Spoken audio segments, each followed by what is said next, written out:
네. 26년 전에 제가 그때는 이제 세례를 받았는데 세례 받을 때가 좀 생각이 나요. 세례 받고 소감을 말하라고 할 때 제가 아주 펑펑 울었던 기억이 좀 새록새록 납니다. 세례 혹은 침례는 예수님과 결혼식을 올리는 겁니다. 물론 결혼식도 중요하지만 실질적으로는 살아가는 결혼 생활이 중요하겠죠. 그러나 결혼식도 굉장히 중요합니다. 예수님이 우리를 위해서 십자가에 못 박혀 죽으심으로써 우리를 구원하시고 우리의 신랑이 되신 것입니다. 그래서 우리를 구원해 주셨습니다. 그때 그 감격이 새롭게 나지만은 예수님이 저를 위해서 왜 죽으시고 나를 위해서 왜 신랑이 되셨는지 그 목적에 대해서는 제가 잘 모르고 그동안 살아왔었고 또 신학 공부도 하고 또 목사가 되고 또 목회를 했었습니다. 그래서 오늘 말씀을 통해서 왜 예수님이 우리랑 결혼하시기 위해서 우리를 구원하여 주시고 우리를 신부 삼아 주시고 새 생명 주시고 하신 그 목적을 우리가 귀하게 한번 선교적인 삶이라는 제목으로 한번 살펴보도록 하겠습니다. 이 선교적인 삶을 이렇게 유튜브에 쳤더니 굉장히 많은 목사님들 또 선교사님들이 유튜브에 올려놨거든요. 그래서 몇 가지를 봤습니다. 참 귀하신 말씀을 많이 하셨습니다. 근데 저는 오늘 여러분들에게 직접적인 삶에 영향을 줄 수 있는 또 관련이 있는 그런 말씀을 한번 전하도록 하겠습니다. 여러분, 선교는 누가 하는 겁니까? 네? 선교사들이 하는 거죠, 그죠? 선교하는 사람이 선교사예요. 선교를 하는 사람, 선교사. 그 사자가 사람인 사자는 아니지만, 그러나 하나님은 우리 모두를 선교사로 부르셨다는 사실입니다. 그것을 깨닫고 믿고 예수님과 결혼 생활을 하느냐, 아니면은 그것을 깨닫지도 못하고 믿지도 못하고 결혼 생활을 하느냐에 따라서 결혼 생활이 완전히 여러분 결혼하신 분들 다 알죠? 거의 99.99%가 다 타카 일부 직전에 가 있는 그런 결혼 생활을 하게 돼 있어요. 우리 인간은 죄성이 있기 때문에 맨날 싸우고 내 말대로 안 하고 저 사람은 또 저 사람 말대로 안 한다고 하고 조금 일찍 일어나는 사람은 좀 늦게 일어나는 사람 뭐라 그러고 쌀을 먼저 씻어서 불려놔야 된다고 그러고 아니다 그냥 쌀을 씻어서 그냥 밥을 얹히면 된다 이런 것 갖고 싸우고 항상 그렇게 싸우고 있습니다. 왜? 우리가 왜 구원을 받았고 어떤 삶을 살기를 하나님이 원하시는지를 모르고 결혼 생활을 한다는 것이죠. 여러분, 성경이 있습니다. 여러분, 성경을 읽으신 분도 있고 잘 안 읽으신 분도 있죠. 성경이 무엇입니까, 여러분? 성경의 주인공이 누구예요? 성경의 주인공은 모세도 아니요, 다윗도 아니요, 사도 바울도 아니고 베드로도 아니고 성경의 주인은 예수님이세요. 아니, 하나님이세요. 삼위일체 하나님이세요. 그 하나님이 하신 일을 쭉 적어놓은 것이 성경이에요. 그런데 거기에 선교하시는 하나님을 기록한 책이라고 하는 것입니다. 창세기 1장, 2장에 하나님이 천지를 창조하시고 인간을 창조하셨어요. 왜? 인간과 함께 그 에덴 동산, 그 천국에서 정말 사랑스러운 관계, 사랑스러운 생활을 하기 위해서 창조하신 거예요. 그런데 창세기 3장서부터 우리가 죄를 지었죠. 사탄 때문에. 그리고선 창세기 3장부터 죄를 지어서 하나님과 떨어질 수밖에 없던 우리를 구원하시기 위해서 창세기 3장부터 계속 요한계시록 20장까지 하나님이 하시는 일이 뭐냐? 선교하시는 거예요. 우리를 구원하시는 거예요. 우리를 구원하시고 모든 민족을 구원하시려고 해요. 여러분, 자식이 10명 있어도 한 명을 잃어버리면 그 잃어버린 한 명 때문에 그 부모는 하루도 빠짐없이 괴로움에 빠져 있습니다. 그 아이를 생각을 해요. 그 아이가 어떻게 살고 있을까? 자책감에 빠지고 죄책감에 빠지고 그 아이에게 미안하고. 우리 하나님도 마찬가지예요. 우리 잃어버린 한 명은 한 명은 무슬림도 마찬가지고 불교를 믿는 사람도 마찬가지고 원주민도 마찬가지고 모든 사람들을 다 사랑하시기 때문에 자녀이기 때문에 그들을 구원하기를 원하시는 거예요. 그런데 그 구원이 이루어지는 요한계시록 21장서부터 22장 2장이 새 하늘과 새 땅에서 우리가 모두 구원받은 사람들이 예수님을 찬양하며 예수님을 주로 신임하면서 찬양하며 살아가는 새 하늘 새 땅이 창세기부터 시작해서 요한계시록 21장 22장에서 끝나는 것입니다. 그래서 성경은 전체는 선교하시는 하나님을 기록하는 책입니다. 그런데 선교를 하나님이 하시는 게 아니라 하나님만 하시는 게 아니라 하나님은 당신의 백성과 함께 선교하시는 하나님을 기록한 책이라는 것입니다. 당신의 백성들을 하나님이 부르십니다. 창세기 12장에 이렇게 부르십니다. 아브라함을 부르시죠. 내가 아브라함에게 명합니다. 너는 너의 고향과 친척과 아버지의 집을 떠나 내가 네게 보여줄 땅으로 가라. 부르셔서 가라고 하십니다. 물론 여러분들이 하나님이 부르셔서 빅토리아에 오신 사람도 있지만 그렇지 않은 분들도 계실 거예요. 그러나 하나님은 분명히 여러분들을 이 땅에 부르셨어요. 이곳에 부르신 거예요. 그것을 알고 사느냐 아니면 내가 그냥 어쩌다 보니까 여기 왔지 하고 사는 거하고는 천지 차이인 것입니다. 아무리 교회를 다녀도 아무리 목사가 되고 장로가 되고 안수집사가 되고 권사가 되어도 그 생각이 없이는 그 깨달음이 없이는 그냥 하루하루 그냥 사는 것입니다. 어떤 삶? 예수님을 믿지 않는 삶하고 똑같은 삶을 사는 거예요. 예수님이 우리의 신랑인데 그럼 다른 사람 신랑 삼아가지고 사는 사람하고 똑같이 사는 것입니다. 여러분, 왜 우리를 부르셨느냐? 아브라함을 부르신 목적이 2장에 잘 나타나 있어요. 네게 복을 주겠다. 하나님이 아브라함에게 복을 주겠다. 그래서 너는 복이 되지. 여러분들을 부르셔서 여러분들에게 복을 주시는 거예요. 어떤 복? 잘 사는 복? 좋은 직장, 좋은 집, 좋은 차, 건강, 좋은 건강? 아니에요. 구원받게 하겠다. 너를 하나님의 자녀로 삼겠다. 예수님의 신부로 삼겠다. 이것이 복을 주시는 거예요. 엉뚱한 것을 찾는 거예요. 다른 믿지 않는 사람들하고 똑같이 그거를 추구하는 거예요. 우리는. 그러니까 어떻게 살아요? 마냥 이 모양 저 모양 그 꼴로 살 수밖에 없는 것입니다. 그러나 하나님이 나를 부르셔서 이 빅토리아에 보내신 뜻은 나를 복을 주실 것이다. 내가 복이 된다. 복 자체가 되는 거예요. I am the blessing. 블레싱인 것이죠. 그런데 여기서 끝나는 사람들이 너무 많은 거예요. 너 구원받았지, 나 구원받았지, 우리 구원받았냐고. 할렐루야 하면서 교회 안에서만, 교회 사람들만 사귀면서 살아가는 사람들이 너무 많다는 거예요. 일만 알고 이는 모른다는 거예요. 이가 무엇이냐? 3절에 나옵니다. 땅의 모든 족속이 너로 말미암아 복을 얻을 것이다. 너에게 복을 준다. 왜?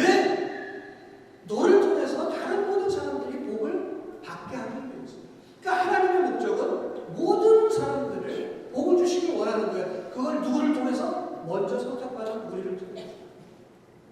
여러분, A.T. 피어슨이라는 신학자, 교수, 굉장한 19세기 말에 그런 분이 있어요. 그분이 좋은 말씀을 많이 하셨는데 그분이 이런 말씀을 하셨어요. 사람은 2번 중생해야 됩니다. 볼 보게 해야 됩니다. 여러분, 맨 처음에 예수님을 구주로 믿고 구원을 받습니다. 그래서 침례를 받는 거예요. 나는 이제 죄가 사해졌고 구원을 받았습니다. 여러분 구원받는 것이 쉽습니까? 한번 밖에 나가서 전도 한번 해보세요. 정말 어렵습니다. 얼마나 깐죽깐죽거리고 안 믿는지 아주 목장이 터져요. 한 사람 전도하기가 얼마나 어려운 줄 아세요? 구원을 받는 것이 그게 중요한 것이에요. 뭘 거기 완전히 새 사람이 되는 것이죠. 아멘. 두 번째 구원이 있는 거예요. 근데 우리는 첫 번째 구원, 예수님 구세주, 구원받았다, 나 영원히 산다, 하늘나라에 간다, 이걸로 끝나는 거예요. 그게 아닌 것입니다. 우리가 지금 내게 복을 주어 땅의 모든 족속이 너로 말미암아 복을 얻을 것이다. 이게 뭐예요? 선교예요. 선교. 너를 통해서 다른 사람에게 선교해서 다른 사람이 구원받게 하라, 복을 받게 하라. 그것이 선교예요. 선교로 우리가 중생해야 되는 거예요. 거듭나야 되는 거예요. 선교로 거듭나지 않은 사람은 아무리 교회를 오래 다녀도 좀 죄송한 말씀이지만 그 모양 그 꼴로 살다가 가는 거예요. 여러분들이 선교로 여러분들이 중생을 하고 거듭나면은 여러분들의 삶이 완전히 달라져요. 내가 추구했던 것이 180도 달라져요. 내가 이것을 추구하러 갔는데 이제는 이것을 버리고 다른 일로 가는 역사가 벌어지는 것이죠. 물론 주위 사람들이 이렇게 얘기합니다. 예수님을 믿어도 좀 적당히 믿어라. 너 같은 애 많이 봤다. 예수님에 미쳐서 그 사람들은 뭐 예수님에 미쳐서라고 안 하죠. 예수에 미쳐서 패가 망신하는 사람들 많이 봤다. 여러분 진정으로 예수님을 믿고 예수님이 원하시는 그 선교적인 마음으로 선교적인 나는 삶을 살겠다라고 여러분들이 마음을 결단을 하는 순간 여러분들의 삶이 완전히 변하고 한번 그렇게 살아보세요. 예수님이 살라고 하신 삶을 한번 살아보세요. 어떤 기쁨이 일어나는지. 세상이 주지 못해요. 암만 돈 많으면 뭐합니까? 여기 맨 처음에 영주권 받으려고 노력하시는 분 있죠? 영주권 받으면 다 끝날 것 같죠? 그러면 여기 캐나다 사람들은 뭐 다 잘 살아야 됩니다. 영주권 여러분 받아보세요. 어때요? 하루 이틀 감사하다 또 그냥 스트러글 하고 사는 거예요. 계속 인생은 스트러글 인생이에요. 그러나 주님이 오셔서 주님이 주인이 되시고 주님의 뜻대로 살겠다고 결단하시는 분들은 어떤 상황 속에서도 항상 기쁨이 넘쳐나고 감사가 넘쳐나고 은혜가 넘쳐나고 이 사람 미쳤나? 당신 보니까 뭐 별로 잘 사는 것도 없고 뭐 그러는데 어떻게 그렇게 얼굴이 환해? 거기에 비밀이 있는 거예요. 하늘나라 우리는 미래라고 생각하지만 오늘부터 지금부터 영원히 하늘나라 천국이에요. 하나님 나라예요. 여러분 만일 제가 이제 제 집은 지금 영국 런던에 있지만 만일 영국 런던에 제가 $10,000,000짜리 집이 있다고 생각해 보십시오. 한번 가정을 해보세요. 제가 $10,000,000 집이 지금 있어요. 그래서 여기 캐나다를 떠나면 그 $10,000,000 집으로 가요.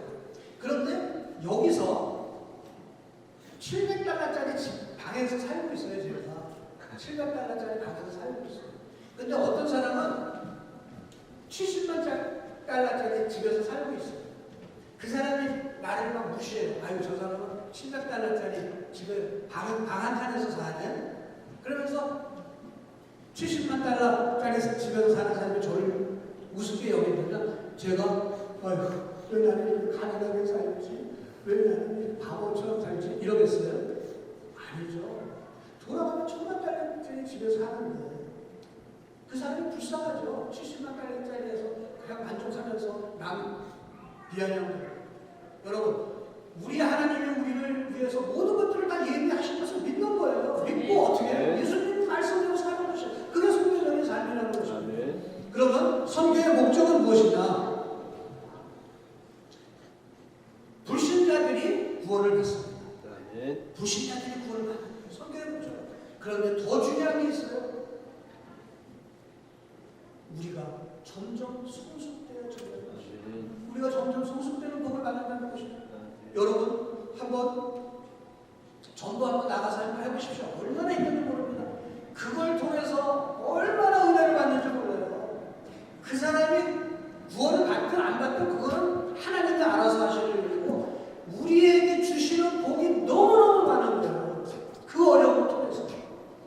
교회에 봉사하라고 그러죠. 안 하잖아요. 사람들이. 봉사하십시오. 안 하잖아요. 뭘 몰라서 그러는 거예요.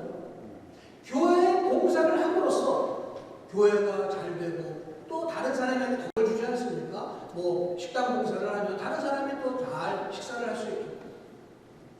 물론 저도 그랬어요. 옛날에 봉사하면서 왜 나만 봉사해? 왜 나만 나와? 쟤는 왜 안 나와? 뭐 이러면서 그냥 아유 저걸 그냥 거기서 깐죽깐죽거리고 그냥 새신자면 그냥 앉아가지고 그냥 하고 나는 설거지나 하고 청소나 하고 맨날 이랬어요. 저도. 그러나 그 과정을 통해서 내가 왜 이것을 하고 있나? 내가 왜 봉사를 하고 있나?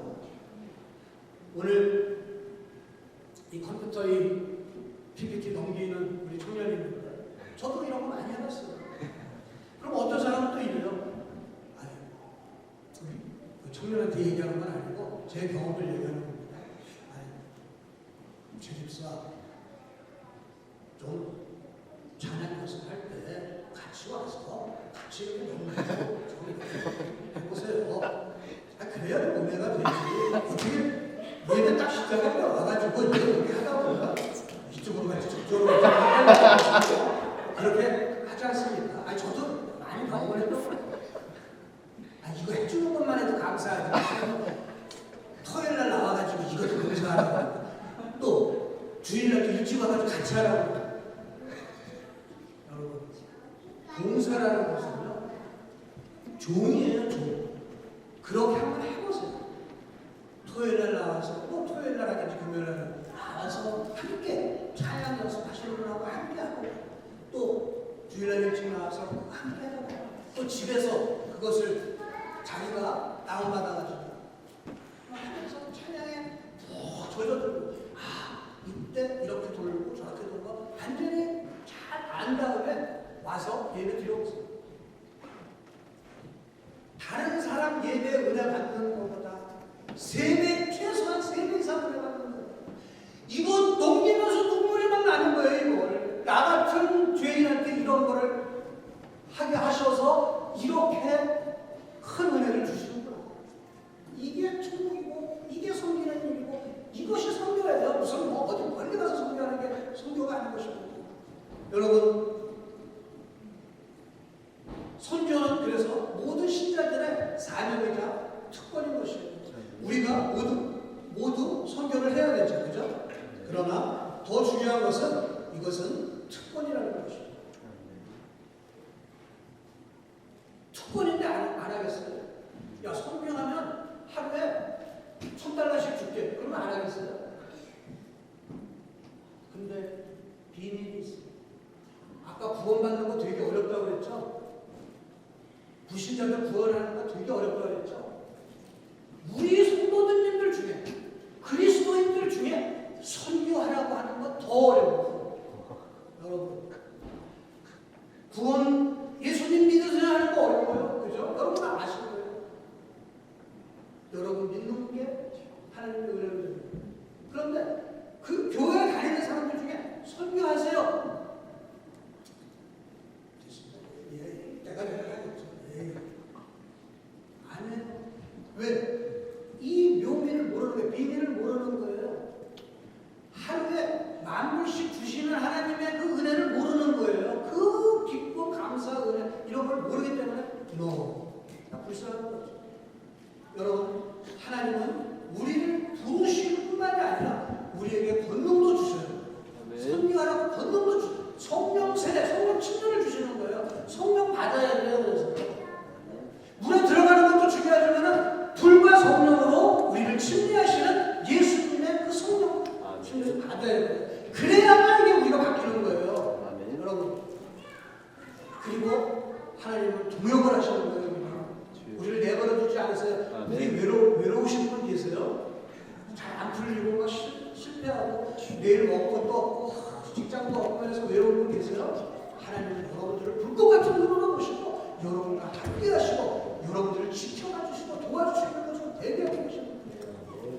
여러분 신약 성경의 핵심 주제가 뭡니까? 모든 신자들의 성교예요. 오순절날 마가의 다락방에 120명 성도들이 모였을 때 하늘에서 성령님 내려오셨죠. 모든 사람들에게 다 기회가 있는 거예요. 그걸 먹느냐 안 먹느냐는 우리 책임인 것인 거예요. 티스푼으로 가서 먹느냐 아니면 그냥 삽으로 가서 떠먹느냐 아니면 포크레인 동원해서 떠먹느냐 이게 여러분들에 달린 거예요. 그렇게 한번 떠먹어 보세요. 에이 포크레인 하루에 3,000달러 빌리는데 에이 3,000달러 미친 척하고 해가지고 퍼보세요. 얼마나 은혜를 받을지는 계산으로는 제가 얘기를 안 드릴 테니까 믿음대로 여러분 믿음대로 모든 신자들이 선교를 하도록 하나님은 부르셨고 하나님은 성령님으로 권능을 부어주셨고 함께 도역하시고 네. 여러분들의 선택을 따르는 거예요. 그리고 우리 지역교회를 보세요. 지역교회는 선교에 의해서 존재하는 거예요. 교회가 없는 곳은 선교사님들이 가셔서 교회를 세우죠. 또 교회가 있는 곳은 목사님이나 또 어떤 성도님들도 자체적으로 교회를 세우실 수가 있어요. 그게 선교인 것이에요. 그냥 가만히 있는데 이게 된 게 아니에요. 그래서 지역교회는 선교에 의해 세워졌기 때문에 지역교회는 선교를 위해 존재합니다. 아니 내가 선교를 통해서 내가 존재했으니까 선교를 위해서 나는 존재한다. 이건 뭐 당연한 것이죠. 그래서 선교는 교회의 중심이 되어야 하고 각 신자들의 삶의 중심이 되어야 합니다. 자, 그럼 신자들의 선교를 한번 크게 세 가지로 나눠보겠습니다. 첫 번째는 모든 민족에게 복음을 전하는 거예요. 모든 민족에게 어떻게 복음을 전해요? 이거 선교사님들이 하시는 거예요. 그리고 선교사님도 모든 민족을 다 알아요. 그냥 한 개 민족에 가는 거예요. 그렇죠? 한 민족에 가는 거지 그 선교사님이 이 민족 갔다가 저 민족 갔다가 그게 안 돼요. 그렇게 해봐요. 언어 배우는데도 몇 년 걸리는 거예요. 그게 되지 않죠. 겨우 한 종족 교회 하나 세우면은 그냥 그걸로 정말 그거는 다 하신 거예요. 그러니까 알아서도 선교사님들이 다 모든 민족에게 복음을 전하러 가는 거예요. 우리하고는 상관이 없어요, 사실은. 그러나 요즘 선교는 완전히 세상이 바뀌어졌어요. 우리가 가야 했는데 그들이 다 왔어요. 이 빅토리아에도 교회가 없는 복음을 듣지 못하는 사람들이 너무나 많이 왔어요. 그 사람들이 학교에 여러분들하고 같이 학상하고 같이 공부해요. 제 아들도 전에 학교 다녔을 때 보면 무슬림 친구, 파키스탄, 아프가니스탄, 방글라데시, 인도, 우크라이나 아주 그냥 친구의 친구, 걔네 집에도 가고 우리는 접촉할 수 없지만 걔네들은 접촉할 수 있잖아요. 이제 다 왔어요. 모든 민족에게 복음 전할 수가 있는 거예요. 두 번째는 그럼 전도된 민족, 우리 한국 같은데 캐나다에 와서 교회를 개척한다는 거, 목사님들이 주로 하시는 일이죠. 그리고 우리들이 전도하고 이런 것들이 다 선교예요. 그러나 이런 거는 전문가들이 좀 하는 것이고, 그러면 일반적인 성도인 우리는 어떻게 선교를 해야 되느냐? 이게 세 번째. 모든 사람들에게 하나님 나라의 증인으로 살기. 이것이 선교예요. 그래서 선교가 멀리 가고 외국 사람 막 하고 막 전도하고 이것만의 선교가 아니에요. 우리가 하나님의 증인으로 사는 것이 선교인 것이에요. 왜 부르셨어요? 우리를 이렇게 하나님의 증인으로 살아라. 그래서 예수님이 교회를 세우신 거예요. 그냥 가만히 있는데 그게 됩니까? 애를 가만히 있는데 잘 자라니까? 초등학교도 보내고 중학교도 보내고 고등학교, 대학교, 어떤 사람은 대학원, 박사까지 하는 사람이 있고, 박사하는 사람은 선교사 비슷하게 해서 가라고 그러고, 우리는 그냥 대학교 나온 사람으로서 우리가 하나님 나라의 주인으로 사는 것입니다. 그러기 위해서 교회를 세우셨어요. 그러면 교회는 어떻게 해야 되는 거죠? 교회는 터미널 역할을 해야 된다는 것이죠.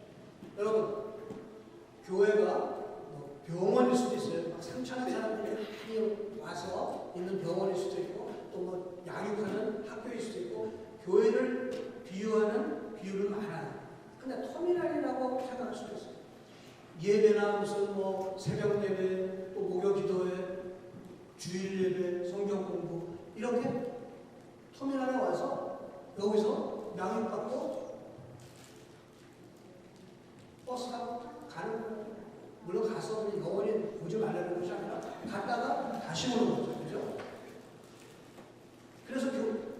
그래서 두 번째, 교회는 신자들을 선교를 위해 구비시켜야 돼요. 훈련시켜야 돼요. 양육시켜야 돼요. 물론 내적 치유로 상처, 또 복음에 대해서 더 알게 하고, 예수님에 대해서 더 알게 하고, 하나님에 대해서 더 알게 하고, 성령님에 대해서 더 알게 하고, 다 그래야 되겠지만은 나가서 성교적인 삶을 살 수 있도록 훈련을 시키셔야 돼요. 자체적으로도 훈련을 시킬 수 있고, 외부 강사를 초청할 수도 있고, 외부 그 어떤 센터에 보내실 수도 있고, 그렇게 해서 훈련을 시키셔야 돼요. 그래서 훈련을 받은 사람들이 이제 각자 속한 곳으로 선교를 위해 파송되는 거예요. 교회에 와서 훈련받고 나가서 선교하고 다시 와서 훈련받고 다시 나가서 선교적인 삶을 살아요. 교회가 이렇게 돼 있어요. 예배드리고 교제하고 제자훈련하고 전도하고, 그리고 사이에 선교를 살짝 끼워놨습니다. 보통 교회가 이래요. 뭐 어떻게 해요? 우리 여름에 심심하니까 원주민 성당으로 가야 되지 않겠어? 그거 안 하면 허전하잖아.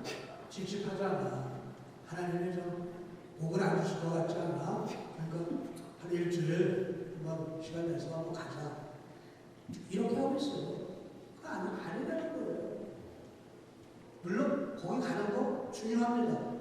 가지 말라는 것이 아니에요. 그러나 우리는 이런 교회가 되어야 되는 것이죠. 선교 가운데 독일 문화 타고나 있죠. 그러니까 모든 민족에게 선교하기 위해서 예배 드리는 거예요. 하나님 감사합니다. 저 선교적인 삶 살 수 있게 해주세요. 또 교제. 어제 골프 쳤어? 얼마 쳤어? 안 가죠. 이렇게 드라이버가 하는데 버티면 잘 되는데, 그래? 나는 슈팅이 안 돼. 그래서 85타밖에 못 쳤어. 그래? 이 골프치 좋던데? 이런 교제가 아니라 선교하기 위해서. 너는 네가 속한 곳에서 어떤 기도 제목이 있니? 어떻게 하고 있니? 이런 사람을 지금 내가 가슴에 두고 있는데 잘 안 돼. 함께 기도해줘. 이러면서 그런 교제. 여러분. 그리고 제자훈련 받아가지고 저도 뭐 마찬가지로 하나씩 끝나면 뭔가 이렇게 된 것 같잖아요. 교회에서 나 이거까지 수료했습니다. 그게 아니라 제자훈련 하는 것도 선교하기 위해서. 저를 훈련시켜 주시옵소서. 성결하게 삶을 살겠습니다. 그리고 봉사하는 거야. 교회 내에서도 봉사하고 교회 밖에서도 봉사하고. 왜? 선교하기 위해서. 영혼을 구원하기 위해서. 그런 것입니다. 자, 그러면 하나님이 우리를 부르셔서 교회를 세우셔서 우리를 훈련시키시는 거예요. 그러면 우리는 파송 나가서 어떻게 해야 하느냐. 각자가 속해 있는 곳에서 선교적인 삶을 살아야 한다는 것이에요. 멀리 니카라과를 가고 포도하디를 가고 이게 아니고 갈 수도 있죠. 그건 어쩌다가 한번 가는 거고 이벤트로 가는 거고, 라이프 스타일은 그냥 선교적인 삶을 사는 것이에요. 선교적인 삶이라는 무엇이냐? 소금과 빛의 삶이에요, 여러분. 다른 거 없어요. 자, 아는 사람끼리, 주위에 있는 사람이 이렇게 한번 얼굴 보시면서 당신에게 내가 소금과 빛입니다. 이렇게 고백해 보시죠.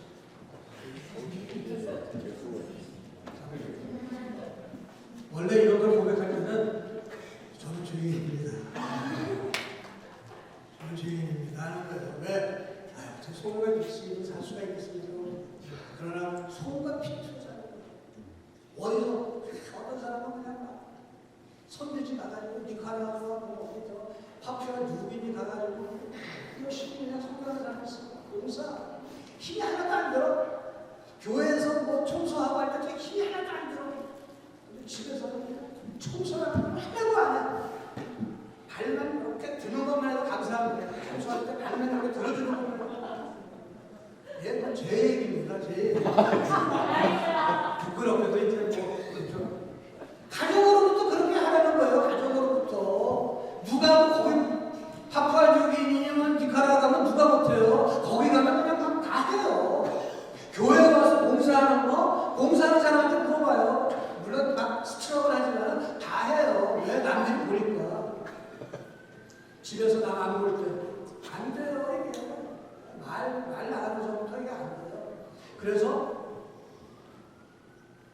이거는 우스갯소리지만 예수님이 마지막 심판을 하실 때 우리는 이제 천국을 갑니다. 그런데 마지막 심판을 하실 때 증인으로 네가 어떻게 살았는지 내가 증인으로 내가 불러야 되겠다. 그러면 나 웬만큼 잘 살았는데 증인 누가 올까? 제 아내가 딱 나와. 그러면 그때 제 아내를 딱 보여주면 저는 아이고 하고 지금 오는 나의 모든 것을 다 알고 있는 제 아내. 한 명이면 충분해요. 여러분 가족으로부터 소금과 빛의 역할을 하세요. 그리고 교회에서 훈련 받으세요. 이 소금과 빛의 역할을 감당할 수 있는 훈련을 받으세요. 그럼 어떻게 해야 돼요? 봉사하셔야 돼요. 내 달란트가 무엇인가? 내가 노래에 달란트가 있나? 내가 설거지에 달란트. 설거지하면 어때요? 여러분? 나 같은 죄인을 설거지하게 하셔서 정말 감사합니다 하면서 한번 해보세요. 그걸 통해서 얼마나 큰 감사가 느껴지고 예수님을 알아가는지 몰라요. 하나님이 다 복을 주시려고 그렇게 성경적인 삶을 살라고 하시는 거예요. 자, 두 번째는 사랑의 좋은 노릇. 물론 소금과 빛의 역할을 하지만 사랑의 좋은 노릇을 하라고 하시고 부부 관계로부터 하는 거예요. 부부 관계로부터. 여기 밖에 나가지고 주거 나눠줄 때 인상 탁 쓰고 왜 왔어? 이러는 사람 있어요? 어느 누구도 교회에서 주거 나눠주면서 안녕하세요. 감사합니다. 제가 스스로 그래봤기 때문에 너무나 잘 알아요. 이렇게 줄 사람이 아닌데 그 전에 그냥 교회 오면서 그냥 마누라하고 싸워가지고 좀 완전히 그냥 뒤집어져 있는데 그거 나눠주면서는 선생님 평안하시죠? 네. 그거를 바라보는 제 아내의 마음은 어떻겠어요? 저 관심 같은 거 여러분 우리가 무슨 사랑의 종로를 어디 뭐 멀리 가가지고 같이 생각하는 거 아니에요? 성교적인 삶은 뭐냐? 가정으로부터 부부관계로부터 자녀와의 관계로부터 저는 늦게 예수님을 믿어서 이런 걸 잘 몰랐어요. 여러분 오늘부터라도 여러분 소금빛의 삶 사랑의 종로를 하는 삶을 가정으로부터 부부로부터 그렇게 해서 야베스의 지경이 넓어지는 것처럼 그 지경이 학교에 가서도 나는 사랑의 종로로 타고 소금과 빛의 역할을 하러 왔구나. 그 동료들을 보면서 섬기고 또 직장에 가도 하나님이 나를 이곳에 보내셔서 사랑의 종로로 타게 보내셨구나. 그러면서 섬기고 내가 사업체를 해도 내 종업원들 사랑의 종로로 타고 이것이 선교적인 삶이고 이것이 동일민족이든 타민족이든 다른 사람이든 우리가 그렇게 살 때 그들이 복을 받고 그들이 복을 받음으로써 우리가 복을 받는 그런 귀한 선교적인 삶을 삶으로써 우리가 정말로 하나님께 계속적으로 복을 받는 그런 성도들이 되시기를 주님의 이름으로 축원드립니다. 우리 합심기도 한번 드리겠습니다. 우리를 구원해 주신 하나님 감사합니다. 감사기도 드리고 앞으로 우리가 어떻게 살아야 되는지 성교적인 삶을 살겠습니다라고 결단하면서 우리 주여 한번 외쳐 부르면서 기도하겠습니다. 주여!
우리에게 복을 주시고 그 복을 통하여 많은 사람들에게 복을 나눠줄 수 있도록 인도하여 주시기에 감사드립니다.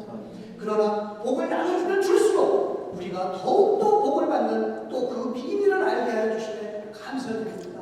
하나님 말씀에 순종할 때마다 하나님이 우리에게 좋은 것만을 주신다는 것을 깨닫게 하여 주시기에 또한 감사드립니다.